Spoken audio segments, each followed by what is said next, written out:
Boa noite. O desafio de fazer um jornalismo público e reflexivo, independente do poder e do mercado, e redigido pela ética. Esta é a proposta que as TVs educativas estão discutindo e esteve em pauta nesta semana em Vila Velha. É também o nosso assunto hoje aqui no Mídia. E com a gente, José Roberto Garcês, diretor-presidente da TVE Rio Grande do Sul, e Cristina Vilela Mendes, da TVE Minas Gerais. Obrigada pela presença de vocês aqui no nosso programa. Garcês, explica pra gente o que é essa TV pública. A TV pública, na verdade, é hoje uma tentativa, um processo conjunto em que estão envolvidas as emissoras de todos os estados brasileiros, praticamente, reunidas na ABPEC, Associação Brasileira das Emissoras Públicas, Educativas e Culturais, uma tentativa de criação de uma alternativa à televisão no Brasil. Nós temos no Brasil, o modelo implantado de televisão no Brasil é um modelo que privilegia a TV comercial. Foi assim desde 1950, com a primeira televisão. Na década de 70 surgiram as TVs educativas para cumprir um papel auxiliar na educação, dessas TVs educativas, elas avançaram para o que hoje nós chamamos de TV pública, que é um termo, na verdade, não consolidado pela legislação, não reconhecido pela legislação, que, na verdade, foi ultrapassado pela realidade. A partir do exemplo, principalmente da TV Cultura de São Paulo, mas hoje já espalhado por várias emissoras, por várias TVs educativas dos estados, nós tentamos criar um modelo de televisão que esteja pautado não pelo mercado, mas sim pela ética do cidadão, que seja pautado pela necessidade de reflexão e não apenas pela busca do lucro fácil, da audiência simples, que é conquistada através de entretenimento de baixa qualidade.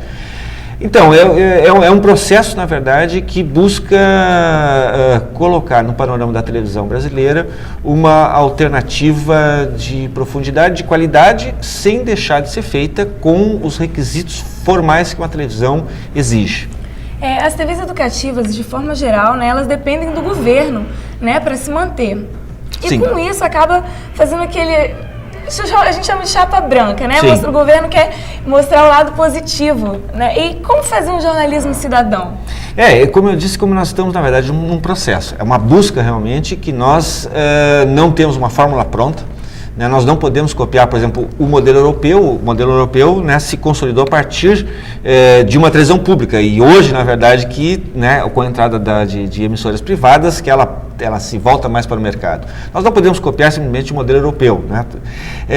Nós temos que criar o nosso próprio modelo aqui no Brasil. Um dos tantos desafios que nós temos é justamente este. A origem das nossas emissoras, em geral, ou quase todas, todas elas são ligadas a governo. Algumas, a governos, a maioria delas ligadas a governos estaduais, algumas a universidades, governo federal, enfim. Mas tem a relação com o poder, com os governos locais ou nacional. Encontrar, então, uma forma de fazer com que essas emissoras não sejam apenas um porta-voz eletrônico desses governos é um dos nossos desafios. Certamente a saída passa pela existência de alguma forma de controle social das nossas emissoras. Ou seja, a sociedade tem que passar a ela ser a efetiva controladora dessa televisão. Em algumas emissoras, esse processo está mais adiantado, com a instalação de conselhos deliberativos representativos da sociedade. Em outros ainda não, mas certamente o que se percebe hoje é o reconhecimento por parte de grande parte da sociedade e de muitos governos, da necessidade de alterar esse modelo puramente estatal, que até pode se discutir se há necessidade de uma televisão estatal simplesmente. Pode até, eu, por exemplo, admito que se deva discutir isso, a necessidade de uma televisão estatal, nos moldes, por exemplo, só para colocar como a TV Câmara, a TV do Senado, agora a TV do Judiciário. Acho que há até espaço para isso, mas essa é uma outra discussão. Hoje o que se pensa é que as TVs públicas têm que... É necessário haver essa TV, então, que seja controlada pela sociedade, que não esteja ao sabor e ao dispor dos governos eventuais, que mudam de 4 em 4 anos. É um esforço, para nós que dirigimos as TVs, é um esforço diário quase, né, de encontrar formas de não nos submetermos à lógica que muitas vezes nem os governantes às vezes querem, ou às vezes não querem, isso é diferente muitas vezes, mas que nós mesmos estamos bitolados por uma forma tradicional. Precisamos encontrar caminhos de remover o poder das emissoras do Estado para a sociedade. Cristina, qual seria assim a saída para as TVs educativas, já que elas não têm autonomia nem jurídica nem financeira? Olha, eu acho que a gente só faz as coisas acontecerem ousando. Então, eu acrescentaria na fala do Garcês 2 coisas. Primeiro, é o seguinte, por sermos uma emissora hoje estatal e que queremos avançar para sermos uma emissora pública, eu acho que primeiro nós precisamos passar, né, o carro na frente dos bois, como a gente estava ouvindo durante esse congresso aqui da BPEC. Nós precisamos provar que é capaz você dar notícias de governo, sim, porque nós temos obrigação de dar, porque a mídia normalmente ou ela ignora ou desqualifica, né? Eu trabalhei durante muito tempo, durante 18 anos numa emissora comercial, eu era chefe de reportagem, apresentadora, e muitas vezes eu levava para reunião de pauta ações que, a meu entender, eram notícias jornalísticas e que elas eram brecadas porque achavam que era obrigação do executivo. Então eu acho o seguinte, tudo que afeta a vida do cidadão, que é de interesse do cidadão e que influencia na vida dele, nós temos obrigação, vem de ofício, oficial, nós temos obrigação de fazer, não de forma chapa branca, mostrando assim uma solenidade, só a fala da autoridade, não. Também faz parte da matéria, mas a matéria é o seguinte, o que vai refletir aquilo na vida do cidadão? O que vai mudar, o que vai influenciar? Então eu acho que nós temos a obrigação de fazer esse papel que a mídia convencional não faz. Agora, o que é o jornalismo público? É uma coisa que a gente só pode acertar errando. Então nós temos há um ano, mais ou menos, um editor chamado editor de qualidade, ele não entra no operacional, ele é uma pessoa que fica como observador, né? E aí nós estamos buscando um novo conceito de fazer jornalismo.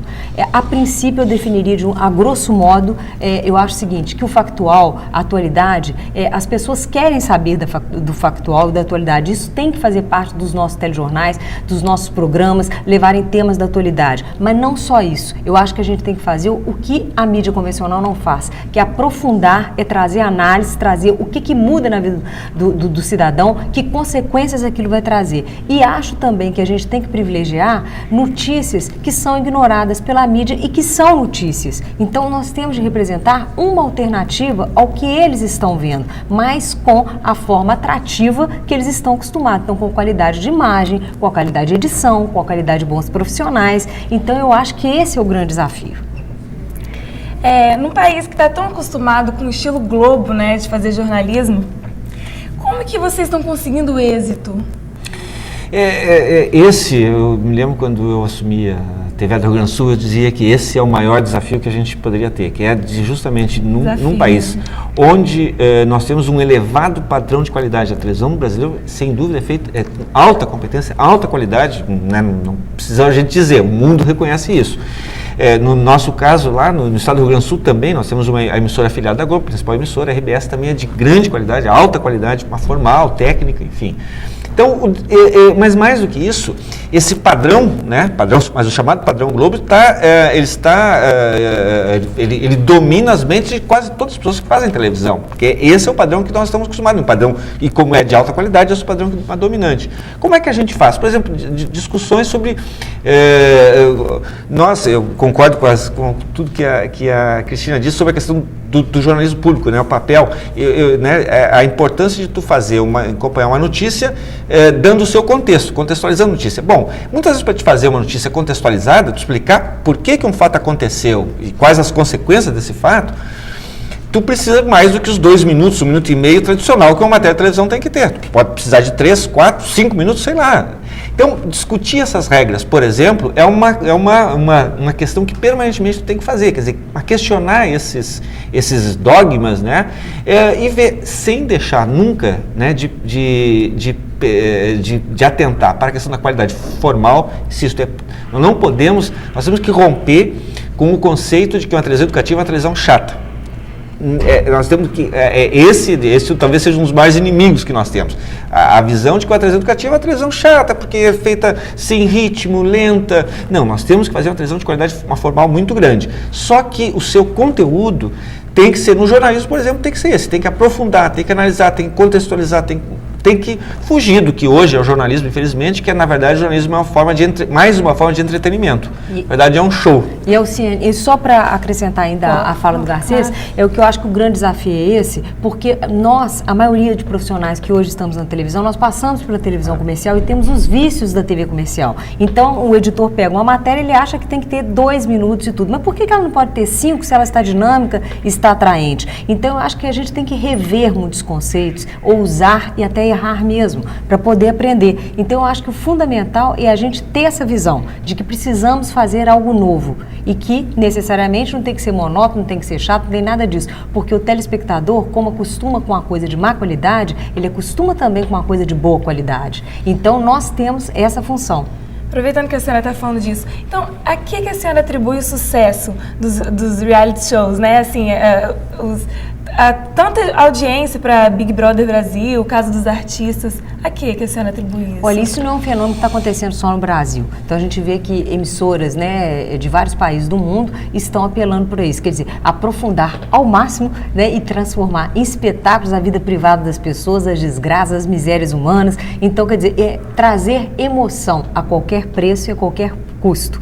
E eu acho que nós temos uma função de querer sim entreter, trazer emoção, trazer cultura, trazer tudo isso, mas por que nós temos de ir para a baixaria se a gente pode tentar acostumar de uma forma educativa, né, coisas de qualidade? Um exemplo é o Castelo Rá-Tim-Bum, né, que é um programa infantil, é um programa totalmente diferente do que a gente vê na emissora comercial e é um programa que já ganhou prêmios, um programa de sucesso. Então eu acho que é possível você fazer coisas diferentes do que a emissora comercial tá fazendo, né? A gente vir na contramão, porque nós não somos, graças a Deus, não somos ditados por regras de mercado. Claro que temos de pensar em audiência, claro que temos de pensar em agradar o telespectador, mas nós não podemos também, por exemplo, no caso de jornalismo, transformar a notícia num produto para o consumidor. A notícia é uma informação para o cidadão. Então eu acho que a nossa visão é diferente, o nosso foco é diferente e a gente não pode perder isso, não. Garcês, como que você analisa o nível de programação das TVs abertas atualmente? Tá difícil de encontrar o fundo, onde é que vai parar de então, né, cada vez, né, com os reality shows agora, e buscando cada vez mais. Mas isso eu diria quase que é da natureza, infelizmente é da natureza da televisão, na medida em que ela vai simplesmente em busca de mercado e do lucro. Se tu trabalha com esses conceitos, né, de que tu tem que ter a maior audiência o tempo todo, tu tem que apelar realmente para qualquer truque para que tu consiga isso aí, mesmo que esses truques eles tenham cada vez uma duração menor, quer dizer, os ciclos de programação na televisão estão cada vez reduzindo mais, quer dizer, tu tem um tipo de programação que logo se esgota aquele filão e tu tem que ir em busca de um outro, cada vez mais rebaixado.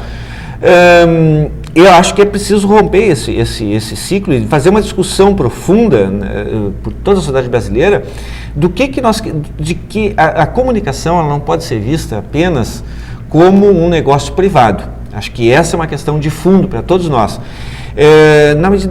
Na medida em que todos nós discutimos, por exemplo, a questão da saúde pública, a questão da educação, a questão da habitação, da assistência social como políticas públicas, em que todos nós estamos envolvidos, nós precisamos pensar também a comunicação também como uma política pública. Se nós atentarmos ao fato de que as rádios e televisões, por exemplo, são concessões públicas, elas não são negócios puramente privados, elas são concessões da sociedade, através de mecanismos que ela estabelece, ela cede para que um grupo explore aquele canal de televisão, aquele canal de rádio, por um determinado tempo. E ela tem que seguir regras que a sociedade estabelece. Muitas vezes as emissoras, né, os grupos privados de comunicação dizem que isso é censura. Na verdade, acho que é preciso lutar contra isso e defender que haja assim um controle público e que a comunicação seja vista como uma política que as pessoas, que a sociedade tem que discutir e estabelecer quais são as regras no que ela vai ser feita. Na saúde, houve uma discussão e na Constituição chegou-se à conclusão que a saúde é um dever do Estado e um direito de todo o cidadão. Esse é o lema que hoje trabalhamos na saúde pública no Brasil. Por que a comunicação não pode ser discutida também como uma política pública e ter definidas suas regras, né, suas regras de relação? Eu acho que quando isso houvesse, haveria uma legitimidade, em primeiro lugar, para que as emissoras pudessem estabelecer uma programação de acordo com a vontade da maioria da população, e haveria, eu tenho certeza, uma elevação da qualidade, uma melhoria dos níveis de integração entre a sociedade e a comunicação, levando em conta principalmente que hoje não há dúvida, na minha opinião, de que a comunicação talvez seja, entre todas essas políticas, aquela que mais influencia na formação de todas as demais políticas. Agora nós vamos ao intervalo, rapidinho a gente volta, aguardem.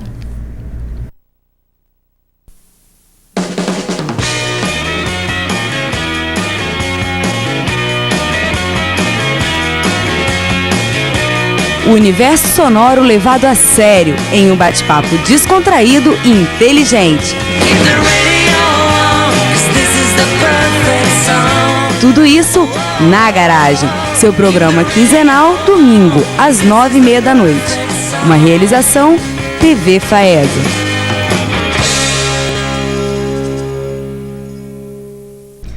O MID está discutindo jornalismo público com o diretor-presidente da TVE Rio Grande do Sul, José Roberto Garcês, e Cristina Vilela Mendes, da TVE Minas Gerais. Eles estiveram participando de um encontro em Vila Velha da ABPEC, Associação Brasileira das Emissoras Públicas, Educativas e Culturais. Garcês, fala pra gente qual é a diferença entre o jornalismo reflexivo e o jornalismo que é adotado pelos demais canais de televisão. Bom, como sempre, né, eu digo que nós não temos conceitos prontos, já fórmulas prontas, nós estamos na construção desse processo. Há diferenças, né, claras assim, que a gente pode estabelecer algumas regras. Por exemplo, nós trabalhamos, buscamos sempre essa contextualização da notícia, a notícia não apenas como uma busca da emoção fácil, né, ou da tragédia, fazendo com que a televisão se transforme, ela seja um instrumento de ajuda das pessoas a entender a realidade e formar sua opinião a partir de uma visão que a televisão possa passar do que está acontecendo no mundo. Há algumas coisas assim que eu diria que já são bem concretas no jornalismo que buscamos praticar. Por exemplo, né, quando a gente fala que o jornalismo é reflexivo ou cidadão e tal, é essa busca de... tem um amigo meu que brinca que a gente devia fazer uma televisão que levasse as pessoas a não assistir televisão, a ler, fazer outras coisas. Mas, por exemplo, para estabelecer claramente uma diferença assim, concreta, a forma como o cidadão comum é tratado nos noticiários. Em geral, a fórmula, né, que existe do jornalismo de televisão é de que tu tem um fato, tu noticia aquele fato, um especialista, alguém que é digamos, alguém da elite intelectual, explica aquele fato, né, traduz aquele fato, explica por que aquilo está acontecendo, e alguém do povo, em geral, legitima apenas a opinião de alguém que é superior a ele, né, que tem, então, essa pessoa do povo apenas está ali para aparecer para legitimar, né, a opinião de alguém que entende do assunto. No jornalismo que praticamos, as pessoas têm o mesmo valor, não é por uma pretensa autoridade intelectual que ela vai ter mais tempo.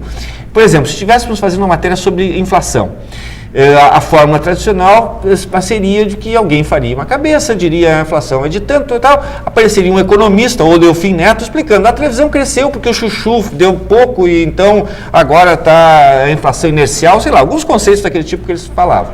Entraria uma dona de casa no supermercado para dizer, pois está tudo muito caro. como se as pessoas comuns não fossem capazes de ter um raciocínio um pouco mais elaborado, um pouco mais sofisticado e explicar, às vezes, muito melhor do que um economista, por que as coisas estão subindo, o que acontece, o que é a inflação. Nós estabelecemos que o cidadão comum ele tem o direito de falar mais do que aqueles 5 segundos que a regra oficial determina. Ele pode falar o tempo necessário para que ele expresse um pensamento com início, meio e fim. Ou seja, ele tem que ter o tempo necessário, assim como alguém que é teoricamente superior intelectualmente tem para explicar o seu raciocínio. Não. Todas as pessoas elas são iguais no seu direito de se expressar. Né? E a gente procura praticar isso. Eu acho que a Cristina, ao falar que a gente precisa errar muito para até acertar, ela expressa exatamente o que nós estamos fazendo, o momento que nós estamos passando. Nós estamos tentando aprender a fazer um jornalismo diferente.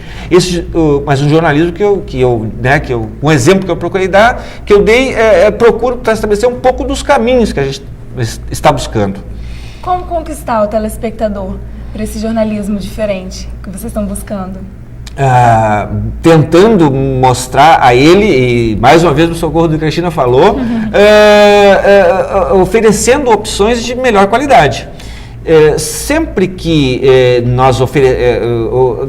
televisão, rádio, é hábito, né? As pessoas elas aprendem a ver e a ouvir com o tempo. Na medida em que ela foi acostumada, o telespectador foi acostumado a ver maciçamente produções ou fórmulas de baixa qualidade ou que não respeitam, digamos, a integridade, né, de todos os cidadãos de forma igual, ele foi se acostumando a isso. Nós precisamos acostumar a assistir do contrário, quer dizer, as pessoas têm que ver que elas podem assistir um telejornal diferente, em que as notícias não tem aquele ritmo veloz, em que no final não fica nada, e sim, elas vão ter que se acostumar. Algumas regras que a gente tem que manter, né, da televisão, que é uma regra de dinamismo, de qualidade formal, mas o conteúdo precisa ser diferente. Eu acho que o foco tem que ser diferente, acrescentando aí, eu acho que o foco tem que ser diferente e a gente tem que entender o seguinte, que nosso papel, a nossa missão fundamental é tirar o telespectador da passividade como ele fica diante do vídeo. Então nós temos assim, de dar um murro no estômago dele, fazer ele pensar e principalmente... Ele fica vendo, só recebendo só recebendo, notícias, quer dizer, e aí fica com a inércia do espelhamento, quer dizer, ele remete aquilo que ele é. Mas nós precisamos ter um papel mais profundo aí, que é levá-lo à reflexão, como Garcês falou, fazendo uma análise, né? E você pode fazer isso de uma forma muito atraente. Eu acho que existe um tabu achando que as emissoras comerciais, as emissoras educativas, as emissoras públicas não têm audiência. No nosso caso lá em Minas Gerais, por exemplo, nós fizemos uma pesquisa e que deu que nós temos uma audiência, nós estamos disputando no canal aberto o 3º lugar em audiência. Nós estamos com uma campanha na rua que chama Alternativa de Quem Pensa, justamente buscando esse diferencial no mercado. Né? E o governo federal encomendou uma pesquisa e a gente foi considerada a melhor TV educativa do Brasil.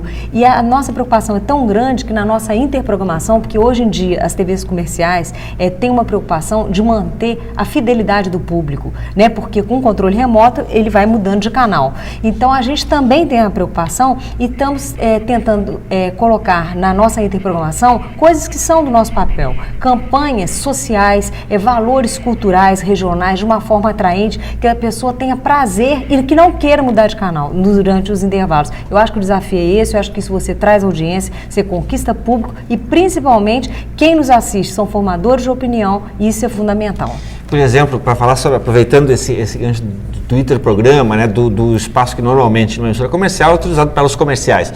Nós, como não temos essa busca de ir ao mercado, queremos até ocupar muitos dos nossos espaços com propaganda institucional, sim. Mas nós, como nós não temos apenas esse interesse, nós devemos usar o nosso intervalo para que também naquele espaço também se use para a reflexão. Para que as pessoas vejam televisão, aquela frase que eu disse que meu amigo dizia, que a gente tem que fazer televisão para que as pessoas não assistam televisão, na verdade, as pessoas têm que sair da frente da televisão e ficar pensando. Né? E não sair da televisão e ter a fórmula pronta. Bom, o mundo é assim. Não, as pessoas têm que sair da frente da televisão e ficar pensando. Não só aceitar, né? Exatamente, tem que pensar depois disso. Mas nós também, né, nós na TV do Rio Grande do Sul também achamos que a ocupação dos intervalos é uma tática excelente para a gente mostrar que tu pode fazer uma televisão diferente. Nós estamos iniciando agora, por exemplo, no nosso caso lá, estamos iniciando uma série que nós já fizemos nos outros anos, uma série sobre eleições, com programetes de 30 segundos ou 1 minuto, onde a gente trabalha basicamente com o tema a valorização do voto. Então nós realizamos uma série de 20 a 30 são comerciais, na verdade, onde tu trabalha a valorização do voto, desde a importância do voto jovem, enfim, vários temas onde tu trabalha um roteiro, tu produz aquilo ali e tu mostra que eleição não é simplesmente alguém chegar lá e votar naquele que o vizinho indicou, enfim, trabalhar com esse conceito da importância do voto, né? São espaços, sem dúvida, nobres que a gente tem que aprender a ocupar na televisão de forma mais profunda e consistente. Cristina, você falou que lá em Minas vocês estão em 3º lugar de audiência, mas como que é? Vocês trabalham numa TV que tem dinheiro. Como que faria, por exemplo, a TVE aqui no Espírito Santo, a TV Educativa do Espírito Santo, não tem as mesmas condições que a TV Minas? Como fazer? Como trabalhar? Eu acho que é o seguinte, a receita não é tão complicada assim não. Eu acho que primeiro a gente tem que fazer e depois pedir. Então, por exemplo, nós mostramos para o governo estadual a importância da televisão, que é possível fazer uma emissora de qualidade, tanto é que ele investiu esse ano mais de 2,5 milhões em equipamentos. A TV do Rio Grande do Sul também teve um incentivo do governo federal e também foi reequipada esse ano, né? Então, quer dizer, eles estão valorizando. Agora, nós recebemos mensalmente cerca de R$400 mil do governo, que basicamente cobra a nossa folha de pagamento, que nós temos mais de 300 funcionários. Agora, o restante, nós temos buscado a autossustentação. Como? O mercado publicitário hoje, ele está numa crise muito grande, inclusive as emissoras comerciais sentem disso e ressentem disso. E nós temos limitações que a própria lei impõe. Não é tudo que nós podemos anunciar nas nossas emissoras. Então, nós descobrimos um nicho do mercado que é justamente a prestação de serviço, a produção de vídeos. Então, a Rede Minas Produtora. E nós ganhamos agora, só para você ter ideia, licitações do TSE, no valor de 2.600.000, licitação da FEAM, R$1 milhão de reais para a produção de vídeos, e estamos produzindo o projeto Veredas, que é a primeira universidade à distância da América Latina, e que está nos dando 2,5 milhões. E isso a gente investe em cenários, em a programação visual, em novos equipamentos, na intranet lá dentro. Então a gente reinveste na própria televisão e com isso você tem uma qualidade maior e você consegue conquistar uma audiência maior. A nossa fórmula foi um pouco diferente, a Cristina até falou, só que tu falaste o governo federal, na verdade, é o governo do estado. Quem dera que o governo federal também Puxa vida. Na verdade, no nosso caso lá, por exemplo, eu acho que a forma que a Rede Minas encontrou foi muito eficaz, né? Só que ela partiu do um patamar, ela tinha uma qualidade de equipamentos com estoque que permitia ela fazer esquema de produção, né, externa, produção, né, no nosso caso, a TV do Rio Grande do Sul estava completamente uma falida, né, porque não tinha equipamento, não tinha gente. E o que aconteceu foi que o governo do estado, ao entender, né, e na verdade já trabalhava com isso antes, né, de ser eleito, entendendo aquele discurso da comunicação como uma política pública, é preciso, né, colocar ela a serviço do cidadão, investiu maciçamente. Nós vamos completar os 4 anos da gestão do governo do estado lá no Rio Grande do Sul, investindo cerca de 14 milhões de reais no reequipamento da emissora. Nós compramos todos os equipamentos digitais, estamos trocando agora mais o transmissor, fazendo uma nova televisão e uma nova rádio. Nós temos também uma emissora de rádio FM. Fizemos um concurso público para admissão de mais pessoas, mas tudo isso para quê?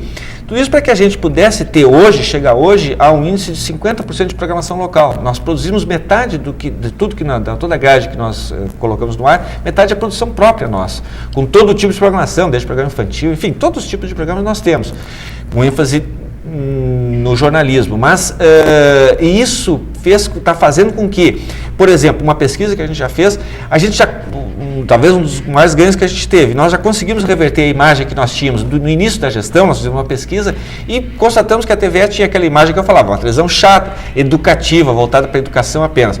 Hoje, a pesquisa que nós realizamos no início do ano, ainda não está completamente tabulada, não está completamente feita, mas nós já percebemos que o conceito da TVE já mudou, ela já é vista como uma televisão normal, digamos assim, entre aspas, né?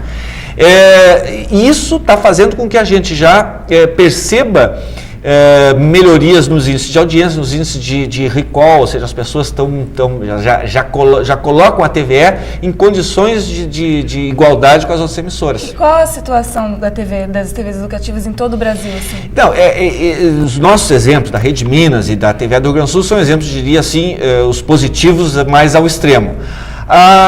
Em geral, há um conceito dos governos do Estado de que é necessário investir nas suas emissoras. Daí, a transformar esse conceito em ação prática nem sempre é verdadeiro, isso não tem acontecido muitas vezes.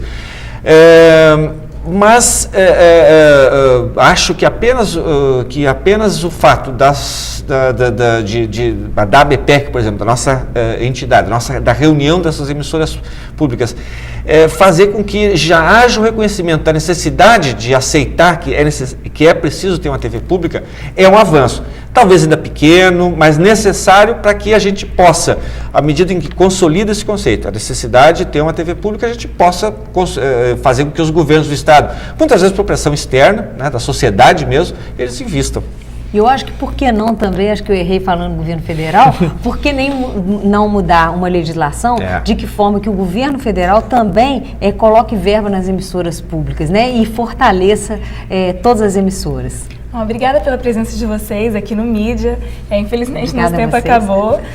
Semana que vem a gente volta e uma boa noite para você.